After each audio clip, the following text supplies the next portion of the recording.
पता नहीं उन्होंने क्या सोच के फैसला किया, मैं नहीं जानता, पर हमने सोच समझ के गुड गवर्नेंस देने के लिए किया था, ये मैं कह सकता हूँ। कोई इसमें ऐसा नहीं कि इसमें चुनाव में फायदा मिल जाएगा कि नहीं मिल जाएगा। चुनाव में नफा नुकसान होता रहता है, मिलता भी है, इसमें कोई दो राय नहीं, परंतु हमने प्रशासनिक दृष्टि से जनहित में प्रदेश के विकास को गति मिले उस हिसाब से बनाए थे।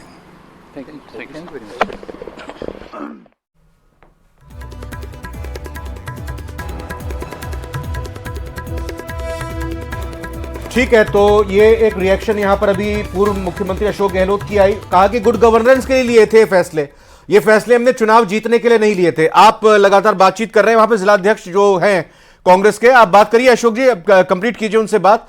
और सवाल मैं ये कह रहा था, उन्होंने कहा कि भाई कांग्रेस ने बनाए थे जिले इसलिए बीजेपी ने कैंसिल किए, लेकिन 8 जिले तो बरकरार रखे हैं ना। हाँ बिल्कुल, मैं उन्हीं से इसी बात पर रिएक्शन ले रहा था। मंगलानी साहब, स्टूडियो से सवाल है कि 9 जिले बेशक कैंसिल किए गए हैं, लेकिन अभी जैसे कि कांग्रेस की तरफ से रिएक्शन आ रहा है कि 8 जिले तो बरकरार रखे गए हैं, उस पर क्यों नहीं आपका ध्यान जा रहा है? मैंने आपको पहले भी बताया, जो जिले बरकरार रखे हैं वो कहीं ना कहीं कोई मेरिट पर नहीं रखे हैं, और जो 9 जिले उन्होंने कैंसिल भी कर रहे हैं वो मेरिट पर ही बनाए गए थे। आज कोई जिला छोटा हुआ तो आप देखो वहां लॉ एंड ऑर्डर कितना बढ़िया हो सकता था, गवर्नेंस कितनी बढ़िया हो सकती थी, लेकिन इन्होंने, क्योंकि ये कांग्रेस के राज में हुए, ये पहले दिन से कह रहे थे हम समीक्षा करेंगे, और इन्होंने वो काम कर दिया जिसका कि डर था।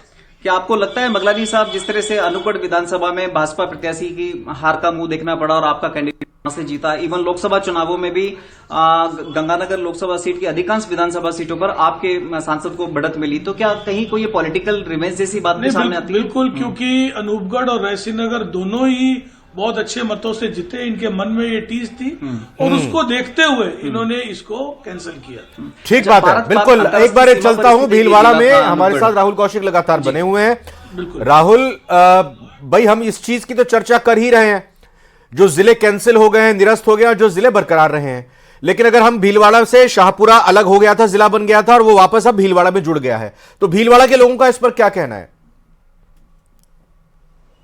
जी देखिए, बिल्कुल। अब हम बात करेंगे रामपाल शर्मा से। पूर्व कांग्रेस नेता हैं, कांग्रेस में बड़े बड़े पदों में रहे हुए हैं, जिलाध्यक्ष रहे हुए हैं, सांसद का चुनाव लड़े हुए हैं, पर हाल फिलहाल इन्होंने भाजपा में सम्मिलित हो चुके हैं, भाजपा में शामिल हो चुके हैं। बात करते हैं रामपाल जी, जब आप कांग्रेस में थे, शाहपुरा को जिला बनाया गया था, आज वो डिसीजन वापस ले लिया गया है, निरस्त कर दिया गया है।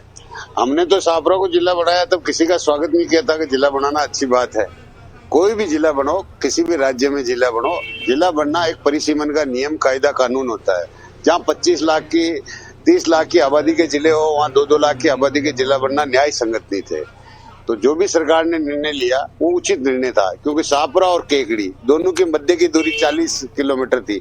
40 किलोमीटर में 20 तो कांग्रेस के नेता ने बताया कि मध्य प्रदेश हमसे छोटा राज्य है, वहां पर 53 जिले हैं, चित्रकूट, चरखी दादरी हरियाणा का, ऐसे ऐसे छोटे छोटे जिले, यहाँ पे 6-6 लाख की जनसंख्या है, वहां पर जिले बन रहे हैं। जो पार्टी निर्णय लिया, हम तो उस समय भी ये निर्णय मान रहे थे कि इस तरह से जिले नहीं बनने चाहिए थे, लेकिन पॉलिटिकल निर्णय था, उन पॉलिटिकल निर्णयों के तहत जिले बन गए, प्रशासनिक निर्णय नहीं थे। क्या मानते हैं, क्या कितना प्रेशर रहा होगा पॉलिटिकल की, शाहपुरा को उस समय जिला बनाना पड़ा और आज निरस्त किया जा रहा है, लोगों में हताशा है? वो तो जिन्होंने प्रेशर किया और जिन्होंने प्रेशर झेला वही ये बात बता सकते हैं। बाकी जो भी निर्णय हुआ आज, वो स्वागत योग्य निर्णय है, क्योंकि कोई भी जिला हो, उसकी भौगोलिक दृष्टि, उसकी पॉपुलेशन उन जिलों के आधार पर होना चाहिए। क्योंकि विधानसभा लोकसभा का जो परिसीमन होता, शाहपुरा आज 50 साल से एससी की कॉन्स्टिट्यूंसी है, अगर वो जिला बनता तो ये मान के चलो को परमानेंट एससी कॉन्स्टिट्यूंसी रहती। इस बात को लोग नहीं समझ पाते कि परिसीमन क्या है, प्रशासनिक दृष्टि क्या है, भौगोलिक दृष्टि क्या है, और छोटी छोटी इकाइयां बना के क्यों भ्रष्टाचार को बढ़ावा देवे। बड़ा जिला होता है,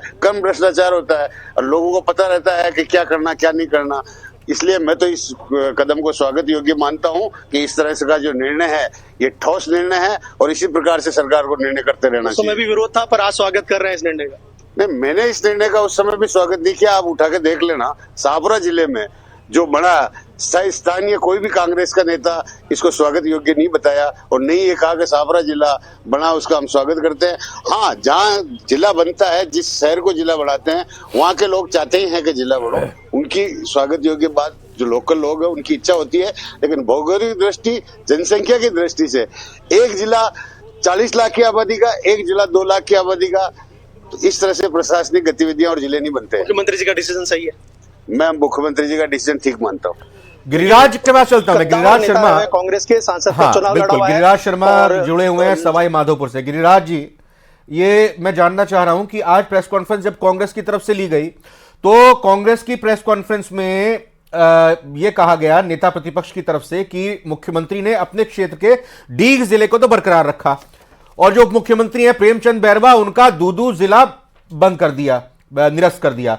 इसी तरह से अगर हम सवाल करें, भाई ये सवाई माधोपुर से आते हैं मुख्य तौर पर, अपने बात अगर किरोड़ीलाल मीणा की करें तो किरोड़ीलाल मीणा के लिहाज से अगर गंगापुर सिटी के जिले को निरस्त करना, या कौन कौन से वो बीजेपी और कांग्रेस के नेता हैं जिनकी राजनीति इस क्षेत्र में चलती है, उनको विरोध का या समर्थन का सामना करना पड़ेगा?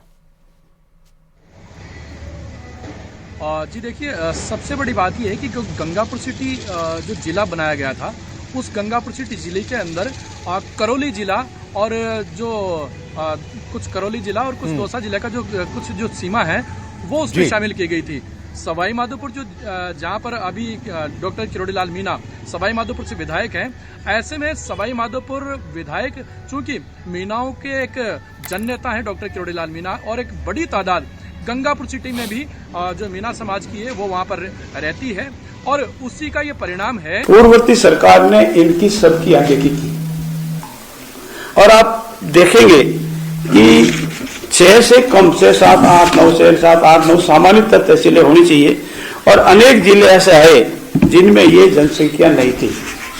और बिना 4 बातें जो मुख्य रूप से मैं आपसे निवेदन करूंगा वो ये कि इतने जिले की आवश्यकता अगर होती, इसका परीक्षण किया जाता, वित्तीय संसाधनों की उपलब्धता की घोषणा की जाती, प्रशासनिक लवाजमा कहां से आएगा इतना एक साथ उसका परीक्षण किया जाता, संभाग स्तरीय जिला स्तरीय जो इंफ्रास्ट्रक्चर है जिसको बिल्डिंगें कहते हैं वगैरह ऑफिस कहते हैं वो बनेगा कि नहीं बनेगा, इन सब को अनदेखा किया और 17 जिलों और 3 नव गठित पंचायत समिति संभागों की घोषणा की। और इसमें यह भी महत्वपूर्ण है कि इसमें न तो पद सृजित किए, न कार्यालय भवन की उपलब्धता को कोई सुनिश्चितता की, न विभागों हेतु बजट सुनिश्चित किए। तो जब आप पद सृजित नहीं कर रहे हो तो उस नवीन जिले में जाके कौन बैठेगा? अगर आप कार्यालय भवन की उपलब्धता नहीं है, उपलब्धता की व्यवस्था नहीं करो, टेम्परेरी करो, परमानेंट करो, जैसे भी हो, तो कैसे होगा? विभागों हेतु बजट अगर सुनिश्चित नहीं करोगे तो कहां से आएगा? पूरे जितने भी जिले बने उसमें से सिर्फ 18 विभागों में पद सृजन की अधिसूचना की, बाकी किसी में नहीं की गई। इसलिए हमारी सरकार ने आते ही एक तो हमारी मंत्रिमंडलीय उप समिति बनाई और हमारी मंत्रिमंडलीय उप समिति ने पाया कि ये जिले व्यवहारिक नहीं है, ये जिले जनहितार्थ नहीं है, ये जिले राजस्थान सरकार या राजस्थान राज्य पर अनावश्यक भार डाल रहा है।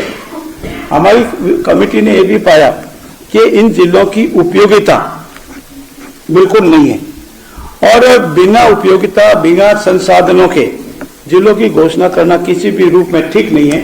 जब 67 ईयर्स में 7 जिले बनते हैं तो एक हफ्ते में, 2 हफ्ते में या 1 महीने में 17 जिले बनाना किसी तरह से उपयोगी नहीं है। इसीलिए